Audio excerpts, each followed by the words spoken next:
Assalamualaikum teman-teman, terima kasih sudah menonton video ini. Nah, untuk ikannya di sini saya menggunakan ikan patin ya. Kita gunakan ikan patin yang ukuran besar agar nanti isinya benar-benar maksimal. Nah, di sini saya gunakan kurang lebih 1 kg ikan patin. Ini kita akan cuci bersih dulu ikan patinnya. Kemudian sebelum kita cuci, kita akan perasi dulu dengan jeruk nipis. Nah, fungsi dari jeruk nipis ini untuk menghilangkan lendir ataupun bau yang tidak enak pada patin saat dimasak atau bau amisnya ya. Nah, ini saya gunakan untuk jeruk nipisnya sebanyak 2 buah. Kalau nggak punya jeruk nipis juga bisa gunakan jeruk lemon ataupun jeruk purut ya. Nah, ini kita peras. Kemudian kalau misalnya udah kita peras, langsung aja kita bolak-balik bagian isi daging ikan patinnya. Kita pastikan semua bagian terlumur dengan jeruk nipis agar nanti aromanya benar-benar enak ya teman-teman. Nah, jika udah seperti ini kita diamkan dulu atau kita marinasi. Selanjutnya kita akan lanjut membuat bumbu. Saya gunakan bawang merah sebanyak 15 siung kurang lebih. Kemudian bawang putih sebanyak 7 siung atau 6 siung. Tidak lupa kemiri sebanyak 3 butir. Ini jahe seibu jari dan juga laos, dan ada juga kunyit. Nah, ini saya gunakan cabai merah keriting sebanyak 5 helai dan juga cabai merah besar sebanyak 3 helai atau 3 buah. Nah, ini saya tambahkan ketumbar 1 sendok atau 1,5 sendok makan. Nah, ini semua bumbunya akan kita haluskan dulu ya teman-teman. Bisa kita blender. Nah, ini bumbunya udah halus. Tadi saat memblender saya tambahkan sedikit air ya. Kemudian kita sisihkan dulu bumbu halusnya. Sekarang kita akan membuat bumbu iris atau toppingnya. Gunakan alas talenan. Pertama-tama saya gunakan tomat ya teman-teman, sebanyak 3 buah yang ukuran lumayan besar. Dan ini kita pilih tomat yang warnanya oranye atau yang merah ya. Jadi nanti aromanya harum, juga rasanya segar banget. Nah, ini untuk tomatnya kita potong ukuran kecil-kecil aja. Tapi misalnya kalau kamu mau bentuk panjang atau bentuk besar juga boleh. Di sini kita potong kecil agar nanti tomatnya itu benar-benar bisa larut ke dalam air dan dia tuh bisa agak hancur teman-teman. Jadi aroma dari kuahnya nanti tuh benar-benar seger banget. Nah, ini kita potong semua untuk tomatnya. Nah, selain tomat, kamu juga bisa menggantinya dengan nanas atau terong pipit. Nah, sekarang selain tomat agar makin segar, saya juga tambahkan belimbing bulu.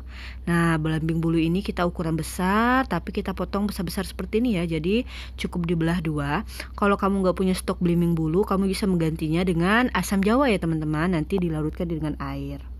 Nah, ini jadi perpaduan tomat dan juga belimbing bulu makin mempercantik tampilan masakan kita karena ada warna merah atau oranye serta warna hijaunya. Nah, ini udah selesai belimbing bulunya. Selanjutnya di sini kita gunakan serai sebanyak 3 batang, nanti bisa digeprek. Dan juga tidak lupa saya gunakan ini daun jeruk. Nah, untuk daun jeruknya ini kita gunakan 8 helai atau 8 lembar, tapi nanti kita belah seperti ini ya teman-teman. Jadi bagian tengah atau bagian batang tengahnya itu kita buang, gak usah kita pakai. Nah, seperti ini. Kita ambil semua bagian batang tengahnya. Selanjutnya selain daun jeruk, kita juga gunakan daun salam sebanyak 4 lembar. Nah, untuk toppingnya udah selesai. Sekarang kita lanjut memasak. Gunakan wajan yang agak besar, kemudian tambahkan minyak yang cukup banyak ya. Nah, kalau minyaknya udah panas, langsung aja kita masukin tadi bumbu yang udah kita halusin. Nah, karena di sini bumbunya lumayan banyak dan ada kandungan airnya, jadi tadi minyak yang saya gunakan juga cukup banyak ya. Ini kita tumis dulu bumbunya. Nah, di sini untuk bumbunya ini harus benar-benar kering dan benar-benar matang, jadi nanti aromanya itu nggak lango. Kita tumis dulu sebentar. Kemudian jangan lupa kita masukin tadi dedaunan, ada daun salam sebanyak 4 lembar. Kemudian ini ada serai yang udah saya geprek. Dan tidak lupa kita juga campurkan tadi atau kita tambahkan daun jeruk. Nah, ini kita tumis dulu sampai aromanya benar-benar harum ya teman-teman. Kalau misalnya di sini bumbunya belum terlalu kering, kita bisa tambahkan lagi minyak goreng agar nanti bumbunya benar-benar matang merata dan dia benar-benar kering. Kemudian tidak lupa kita akan tambahkan kaldu ayam sebanyak 1 sendok makan, dan ini kaldu sapi. Jadi perpaduan ya. Serta ada gula merah sebanyak kurang lebih 1 sendok makan juga. Nah, ini kita aduk dulu. Jadi nanti di sini bumbunya tuh udah ada rasa gurihnya ya, dan juga udah ada sedikit rasa manis.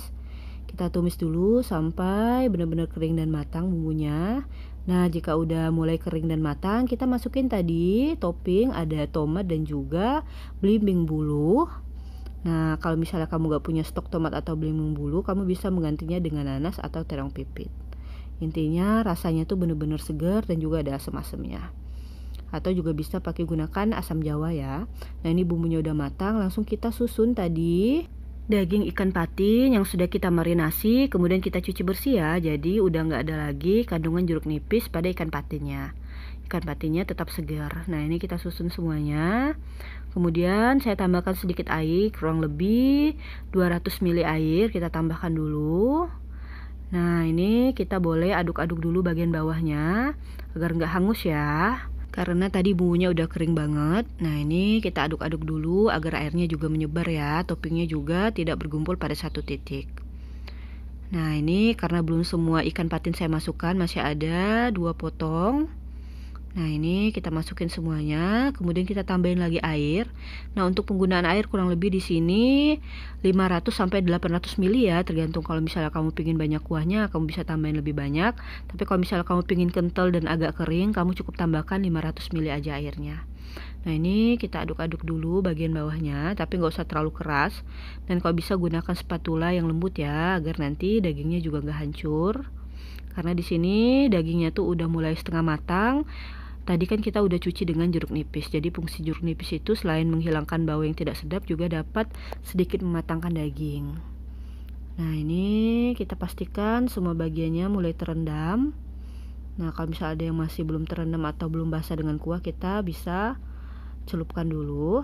Kemudian di sini kita akan tutup ya teman-teman. Nah ini kita masak dulu, kita tutup, boleh gunakan api agak besar.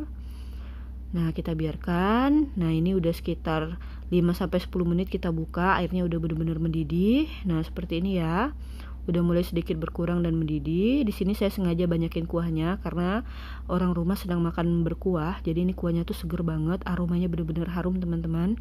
Kemudian di sini kita akan rasa dulu kuahnya apakah udah pas untuk rasa gurih, asam, pedas, dan sedikit manis. Nah ini udah matang, kita matikan api kompornya. Kemudian langsung aja kita salin ke dalam mangkuk atau piring sajian ya. Kita susun rata seperti ini. Nah salah satu kelebihan ikan patin ini, dagingnya tuh banyak banget teman-teman. Kemudian tulangnya sedikit dan ada sedikit lemak.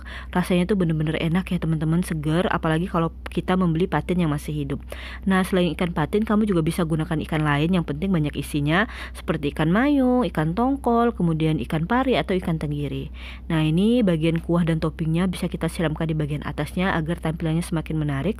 Untuk toppingnya ini juga enak banget ya, ada belimbing bulu dan tomat, rasanya itu segar, ada asam-asam gurihnya gitu. Nah ini dia teman-teman masakan kita, asam pedas ikan patin. Ini tuh enak banget dimakan pakai nasi hangat, kemudian tambahin sedikit ikan asin, sambal terasi, dan juga lalapan. Udah deh, bisa bikin kalap makan. Buat kamu yang sudah menonton video ini, terima kasih ya. Jangan lupa coba di rumah. Salam dari saya Nada Rafika TV.